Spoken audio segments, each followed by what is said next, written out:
It's the Locked On Podcast Network, your team every day. This is Chad Ford of Chad Ford's NBA Big Board Podcast, and I'll be joined by NBA champion Brian Scalabrine and former NBA GM Ryan McDonough for the Ultimate Mock Draft 2021 show starting July 19th. Locked On's local NBA experts make every pick. Subscribe today to the Ultimate Mock Draft 2021 presented by Locked On and Odyssey on the new Odyssey app and wherever you get your podcasts. Today's episode of Locked On Warriors is brought to you by Built Bar. Go to BuiltBar.com and use the promo code LOCKED15 and you'll get 15% off on your next order. And if you like the podcast, make sure to follow on Apple Podcasts, Spotify, or wherever you get podcasts to get the latest on the Warriors every day. You are Locked On Warriors, your daily Golden State Warriors podcast. Part of the Locked On Podcast Network, your team every day.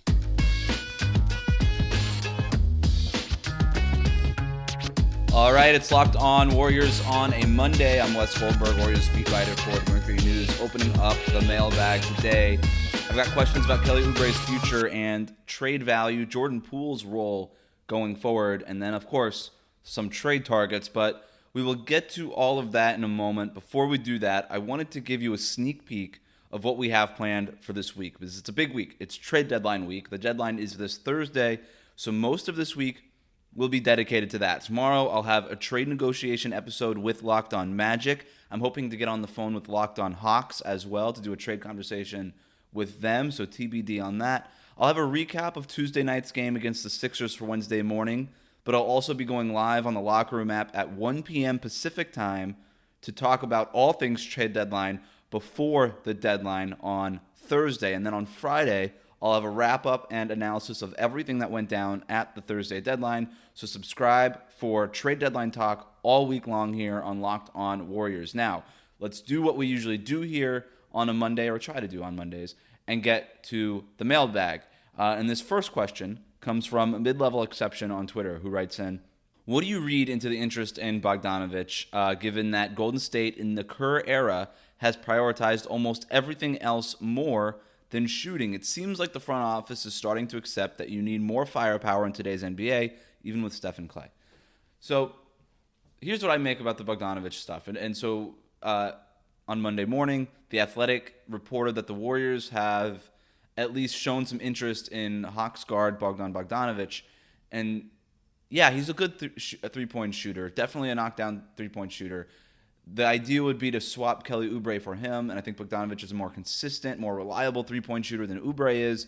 But that is not, to me, what the Warriors are interested in here. It's not just the shooting. The shooting is definitely a part of it. And I think when you lose a guy like Kevin Durant, and Klay Thompson is coming off of 2 major injuries, there's an understanding that you're going to need more offensive firepower. I think that is definitely the case. And you do, in some respects, have offensive firepower with Kelly Oubre. It's just not the floor spacing type that a guy like Bogdanovich would have. But the key to me here is not that he's a three-point shooter. It's that he's a ball handler. This is a guy who can be a secondary ball handler on a good team. I love the way that he played off of De'Aaron Fox in Sacramento. There were times where he would close games for the Kings. He's got just a mean streak mentality, a takeover type mentality when he needs to be there. And he's still long enough and quick enough and competitive enough that there's upside there defensively. So he's not just purely a shooter. And again, I don't think that that's what the Warriors are most interested in him for. There is very clearly a need on this roster for more ball handling. And I know that Jordan Poole has played better as of late, but he doesn't solve that issue for you completely. I think Nico Mannion is still a couple years away from being a consistent point guard for a playoff type of team, even as a bench point guard, Steph's backup. There's just a need here for that sixth-man type of guy, and Bogdanovich fits that type of player to a T because, again, he gives you that secondary ball handling where you can play him alongside Draymond Green or Steph Curry, and he can still space the floor for you because of his shooting, and he can compete enough defensively that he's not going to be a negative on that end, right? Where a lot of three-point shooting specialists, more traditional three-point type specialists, are usually a negative on the defensive end, which is why Bogdanovich is maybe more of a target than a guy like J.J. Redick would be, or maybe some other three-point shooters that are out there and available. And so I love the Bogdanovic fit. I think he's exactly what the Warriors need. I have been saying all along that they need more ball handling, specifically the type of ball handling where the guy can get to the rim, slash and kick, drive and kick. We've seen how effective that can be when Andrew Wiggins is playing well, how effective that can be when Jordan Poole is able to do that in the second unit, and how effective it is even when Steph Curry is doing it. And so I think Bogdanovic just checks all of the boxes that you need. No, he's not going to be the type of defender Andre Iguodala was, but he's a better three-point shooter than Iguodala was. And I think in today's NBA, to mid-level exceptions point, you need a little bit more firepower offensively than you do that ability to get a stop on defense. And just the success that Brooklyn has had with one of the worst defenses in the league, but this unbelievable offense with so many playmakers and ball handlers and shot creators and shot makers on the floor, it's just so clear that defense does not matter as much as it once did, and that you need the offensive firepower, and that the Warriors are very clearly, even with Steph Curry playing at an MVP-type level, still lack significant firepower on offense. And Bogdanovic, I think, would he's a guy who could score at all three levels. He could defend for you well enough, and of course, he can handle the ball, create for others, and I think that would be really, really important for Golden State and what they need, not really this season necessarily, but next season when you project forward what the team needs for next year will be when Klay Thompson comes back. Christopher writes in, what are the pros and cons of a Bogdanovic trade? I think the pros are that he's under contract for the next 3 years after this one, that all the things on offense that I just talked about. The cons to me would be that contract is pretty big. I mean, we're talking about $18 million a year for the next 3 years, and for a guy who ultimately is going to be coming off the bench for you. That's just really expensive. It's really, really expensive for a six-man, especially when you're paying guys like, I know they paid Andre Iguodala $16 million a year, but that was before Steph made his huge salary for the most part, and he's due for an extension going into next season, before Klay Thompson signed his max deal, before Draymond Green signed his current deal.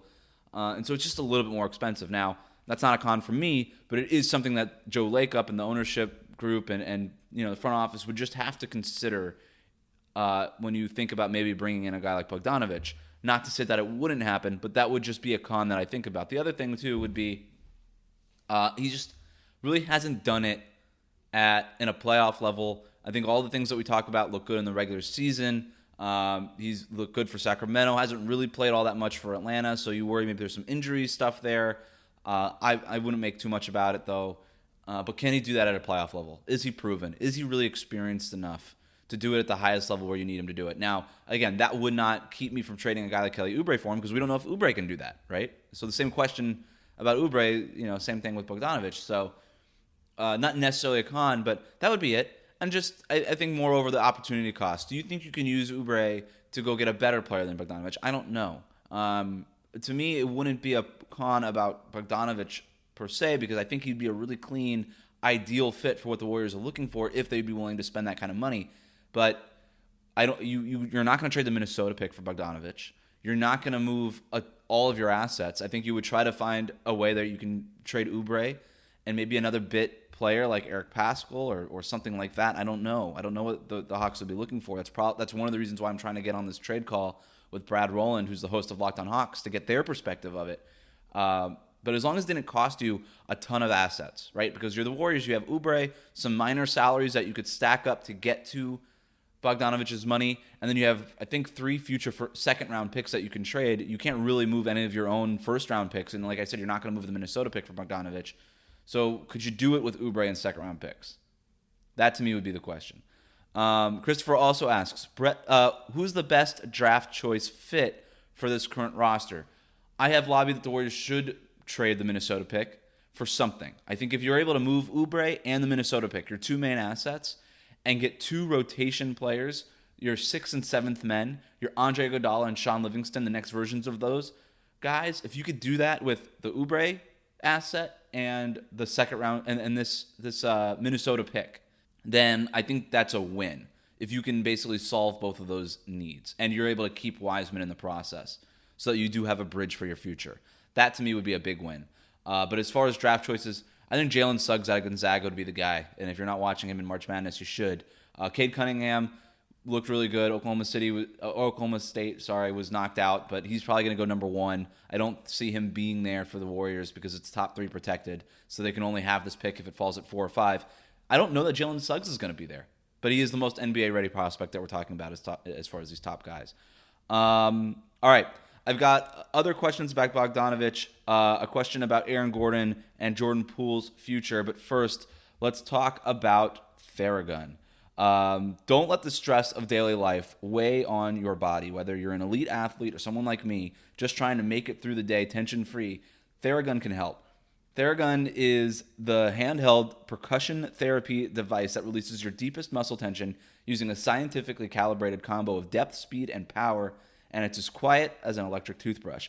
The Gen 4 Theragun doesn't just feel good, it gets to the source of the pain by releasing tension using Theragun's signature percussive therapy, which goes 60% deeper than vibration alone. Whether you want to treat your muscle tension from working out, an injury, or just the stresses of everyday life, there's no substitute for the Theragun Gen 4. The OLED screen and design make you feel like you're holding something from the future. Just go to their site and check it out, and the Theragun app learns from your behaviors and suggests guided routines for you to use. Theragun is trusted by 250 professional sports teams like Real Madrid and elite athletes from Paul George, DeAndre Hopkins, Maria Sharapova, hundreds of thousands of customers, and, of course, myself. Try Theragun for 30 days starting at only $199. Go to Theragun.com/lockedon right now to get your Gen 4 Theragun today. That's Theragun.com/lockedon. Theragun.com/lockedon. Let's also talk about BetOnline, the fastest and easiest way to bet on all of your sports action. Football is over, but the NBA is in full swing, and of course, it is time for March Madness, one of the biggest betting events of the year. BetOnline covers award shows, TV shows, and reality TV as well. Real-time updated odds and props on almost everything you can imagine. BetOnline has you covered for all the news, scores, and odds. It's the best way to place your bets, and it's free to sign up. Head to the website or use your mobile device to sign up today and receive your 50% welcome bonus on your first deposit when you use the promo code LOCKEDON. Again, head to the website or use your mobile device to sign up today and receive your 50% welcome bonus on your first deposit, but only when you use that promo code LOCKEDON. Hey, look, if your bracket is in not very good shape right now, and you've got no chance in your office pool or your friend's pool or anything like that, but you still want to get a little taste and still want to get invested in what's going on in March Madness, this is the way to do it. Your bracket might be busted, but you could still bet at BetOnline, your online sportsbook experts. Get all the sports news you need in under 20 minutes with the new Locked On Today podcast. Host Peter Bukowski updates you on the latest news in every major sport with the help of our local experts. Follow the Locked On Today podcast wherever you get podcasts. Our next mailbag question comes from Dan, who writes in, Malik Beasley or Bogdanovich, which player should the Warriors go for? I still think it's Bogdanovich. I love Malik Beasley's ability to score. He's a bona fide scorer at the NBA level.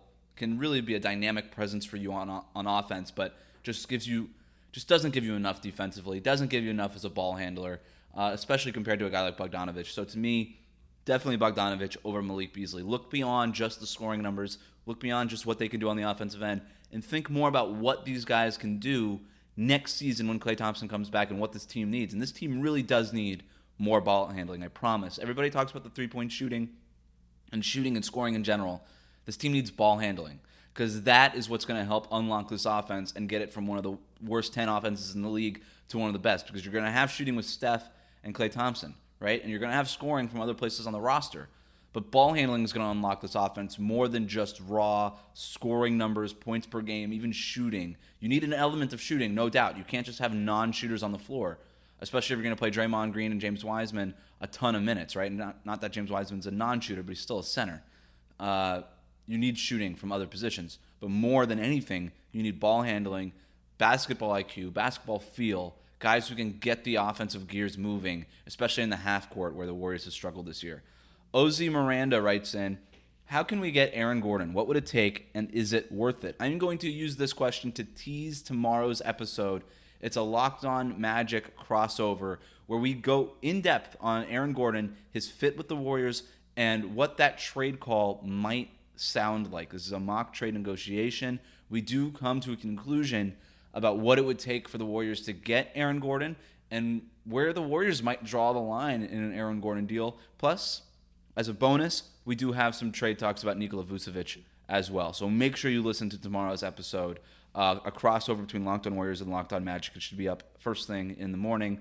Warriors fan KD writes in, is there a chance that the Warriors will bring back Kelly Oubre Jr. when he's an unrestricted free agent?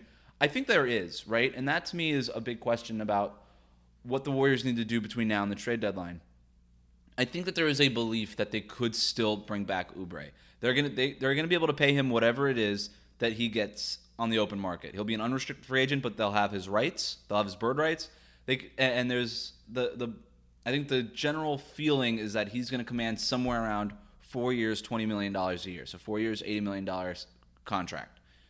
That's going to be really expensive, especially if you need to sell Oubre on coming off the bench as a sixth man, because that's ultimately what he would be next year, probably. Does Oubre want to do that, right? It's one thing. If he can go get $20 million from New York or somewhere else and be a starter, he might do that instead of coming off the bench in Golden State. So that's something that the Warriors are going to have to figure out internally, have conversations with Oubre and his management and things like that about what it would be that Oubre would be looking for as a free agent, and what they could sell him on as far as a role next season. But you're still, either way, you're rolling the dice no matter what you hear right now. Between now and the offseason, you're going to be rolling the dice when he's an unrestricted free agent. So if you're the Warriors, it might be worth not gambling and wait and letting Oubre walk away for nothing, and maybe you just move him now and get somebody who's under contract already for next season. Dulo Twist writes in, is Jordan Poole a part of the future, or is he just a trade chip since Kerr doesn't seem to fully trust him? I don't know that Steve Kerr doesn't fully trust him. I don't know what do you gauge as far as fully, does he trust him as much as Steph Curry or Draymond Green? No, but Jordan Poole doesn't deserve that. So I don't know what the trust is. He's a second-year guard who's playing well right now and has gotten a lot more minutes over the last couple of weeks since the All-Star break. So I think he's getting about as much trust, and Steve Kerr is putting a lot more responsibility on his plate. So I'm not really worried about the trust factor. I don't really know what else you'd want to expect to see from Jordan Poole right now. Is there a chance that they would bring, or what is his future with the team, or is there a chance that they could use him in a trade chip? To me is the more interesting part of this question. I think that this recent surge has maybe helped him as a trade chip, but you're not really getting, I don't think you're getting a first-round pick for Jordan Poole. I don't think you're getting that sort of asset, and I don't think and because he's on such a small salary, you're not really moving him to get maybe a more established veteran type of player, because you're going to have to add so many other salaries into that type of deal. To me, Jordan Poole, his value as a trade chip would be as sweetener. As good as he's played, and as much as Warriors fans might value him right now at least, at best, he's probably a sweetener in a larger package, right? That other thing that another team asks for in a bigger deal. Maybe a Bogdanovich deal or an Aaron Gordon deal or something like that. But I do think that his role going forward is something that they're trying to figure out right now and for the rest of this regular season. And so, no, I don't think he could be the sixth man of the year. I don't think he could be that level on a playoff team, on a championship caliber team, which is what the Warriors want to be. But if you're looking for your Andre Iguodala, and if you're looking for your Sean Livingston, if you're the Warriors, I think Jordan Poole can be your Leandro Barbosa. If we're talking about pre-Kevin Durant, 2015 type Warriors, where you had, your starting five, and then you had Iguodala and Livingston coming off the bench. You also had Leandro Barbosa playing a major role as this third guard. And I think Jordan Poole can play that kind of role. I think he could be their Leandro Barbosa of the future, who's younger, can be more. And by the way, when they lost Barbosa, they were always kind of trying to find that element, right? You go through the Nick Youngs and the Quinn Cooks and all these types of guys. I think Jordan Poole can be that for them, and that's a very valuable player to have. Maybe not your sixth man, but definitely could be a seventh or eighth or ninth kind of guy in the rotation. And I love his basketball feel. I love his IQ. I love the way that he's making quick decisions. I love how dynamic he is as a scorer. I think he's ready to play for you some really meaningful minutes. Again, maybe not, he's not going to be a starter, obviously. Maybe not super sixth-man level responsibilities, but certainly a part of the core rotation. All right, before we finish up the mailbag, let's hear from Blue Chew. Blue Chew is making waves and bringing more confidence to the bedroom. Blue Chew is a unique online service that delivers the same active ingredients as Viagra and Cialis, but in chewable form and at a fraction of the cost. Blue Chew's tablets combat all form of ED and can help men gain extra confidence for when it's time to perform. Blue Chew is an online prescription service, so no visits to the doctor's office, No awkward conversations and no waiting in line at the pharmacy, and it ships right to your door in a discreet package. The process is simple. Sign up at BlueChew.com, consult with one of their licensed medical providers, and once you're approved, you'll receive your first prescription within days. The best part? It's all done online. Blue Chew's licensed medical providers work with you to find the right ingredient and strength for your prescription. Blue Chew's tablets are made in the USA, and they prepare and ship direct, so it's cheaper than at the pharmacy. So if you could benefit from extra confidence when it's time to perform, visit BlueChew.com for more details and important safety information. And we've got a special deal for our listeners. Try Blue Chew free when you use our promo code LOCKEDON at checkout. Just pay $5 shipping. That's BlueChew.com, promo code LOCKEDON, to receive your first month free. And we thank Blue Chew for sponsoring the podcast. Let's also talk to you about Built Bar. We've been telling you about Built Bar, the best tasting protein bar on the market for a while now. Built Bar is the amazing, low-calorie, low-sugar, high-protein, high-fiber, amazing tasting protein bar with 100% chocolate. And now is time to find out which Built Bar is truly the best. It is time for Built Bar Madness. Today's matchup over at BuiltBar.com is between coconut and white chocolate birthday cake. And guys, for me, this one is easy. To me, coconut would be a 16. It would be a play-in. It would just be, you know what? Coconut wouldn't even make my final bracket. I just don't like. I'm sure Built Bar's coconut flavor is awesome, just like the rest of their flavors are. I just can't do coconut. I just can't do it.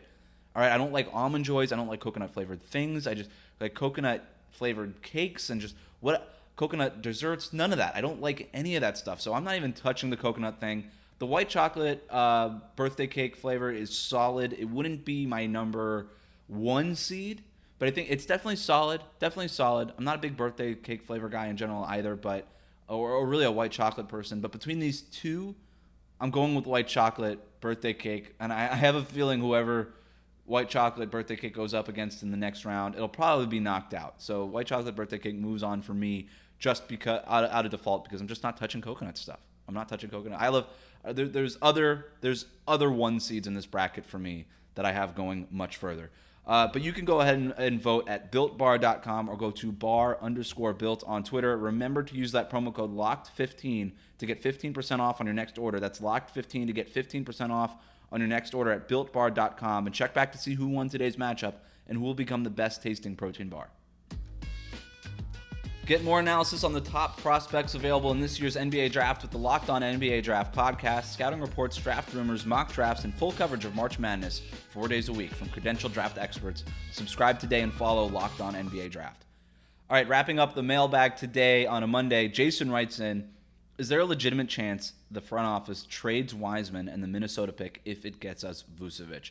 Again, this is something that I am going to cover in tomorrow's episode, crossover episode with Locked On Magic. But I will say this in regards to Wiseman in general. The Warriors will not trade James Wiseman if not for a perennial type of all-star.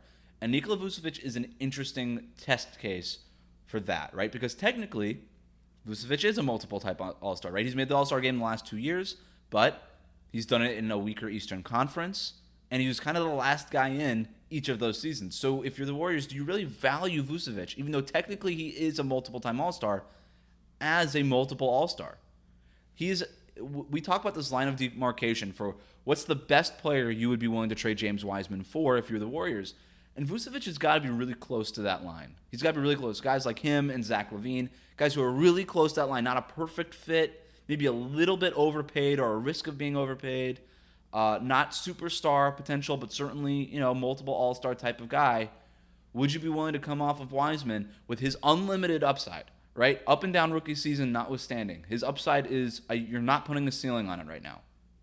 Would you be willing to move him and potentially, the bridge to the next era of Warriors basketball for a player of Vucevic's caliber? I think you should be and would be willing to move him for a guy like Bradley Beal, but that's an easy decision to make, right? Like, there's no thought process there if you're the Warriors. But this is where things get a little bit trickier. The fit would have to be perfect. I think the player would have to be just the right kind of player that you're looking to get. The right fit, the right personality, all the right kind of contract, all that stuff would have to be really, really perfect when we're talking about these sort of fringe all-star type of guys who aren't going to be one of the best 20 or 30 players in the NBA, but could be one of the best 50 players in the NBA, one of the best 40 players in the NBA. I don't know. I think it's a worthwhile question. Now, would you trade Wiseman and the Minnesota pick for Vucevic? No, I don't think that you don't even get close. Wiseman and the Minnesota pick, that's the Bradley Beal package, not the Vucevic package. And if you traded both of those things, your two main assets, for a guy like Vucevic, who's a good player and would be a good fit, right, but isn't perfect and definitely has some shortcomings, especially on the defensive end. If you're trading both of those assets for Vucevic, you've severely overpaid if you're Golden State. So, no, I think you would maybe move Wiseman for Vucevic and whatever other salary you need to do. But for Wiseman and the Minnesota pick, no. You need one of the best 20 players in the league for that kind of deal. Our final question comes from Greek OF, who writes in, what do you think getting Victor Oladipo would solve? A lot of the same things we talked about with Bogdanovic, where he's a slash and kick presence, can hit open jumpers for you. He's good enough defensively. I think Oladipo he was all NBA level defensively for a couple of seasons there. Hasn't really been that for the last 2 years. We'll see if you can. So that would be the upside there. You'd be betting on that. But I think at minimum he could be something positive for you on the defensive end. But like I said, a guy who has ball handling experience, ball handling ability, can get your offense to move and run and function in a half-court setting, allow Steph Curry to play off the ball a little bit more. That's what you're betting on with Victor Oladipo. There's injury concerns. There are production concerns with Oladipo. We don't know if he's that level of player, that all-star level player that he was in that 1 year in Indiana. But he can certainly, at least theoretically, give you that sort of offensive presence that you're missing and the sort of offensive presence that we were talking about in regards to Bogdanovic, right? But if it were between Oladipo and Bogdanovic, I'm going Bogdanovic. And I know Oladipo's the bigger name, and maybe a lot of you haven't even watched Bogdanovic because all he's done is play in Sacramento and has been in and out of the lineup for Atlanta. But give me Bogdanovic. Also, not only because he's younger and more healthy, but because he's under contract. And you're not going to have to pay him what it sounds like Victor Oladipo thinks he's going to get paid, because Oladipo turned down an extension at the beginning of the year. He thinks he's going to get max level type of money this offseason. And so do you want to get into a money race? Because even if you get Oladipo, you can retain his bird rights. That's why you would get him now, because you can't sign him as a free agent. The Warriors don't. The Warriors don't have any cap space this offseason. So if you want Oladipo, you have to trade for him now so you get to keep his bird rights and then re-sign him and go over the cap to do that. But even then, he's not a restricted free agent. He's unrestricted. So we can go get offers from all these. Do you want to get into some sort of money race with the New York Knicks or the Miami Heat or these other teams that are going to have max cap space? No, I don't think you do. So if we're between Oladipo and Bogdanovic, I would go Bogdanovic if I were the Warriors. And it's really not even close. That's a pretty easy decision for me. Remember to subscribe to new episodes of Locked On Warriors wherever you listen to podcasts. Please rate, review, and say nice things about the show. You can send your comments and questions to me on Twitter at WC Goldberg or email them to me at wgoldberg@bayareanewsgroup.com. Thank you for listening. Stay safe, and I'll see you here tomorrow morning.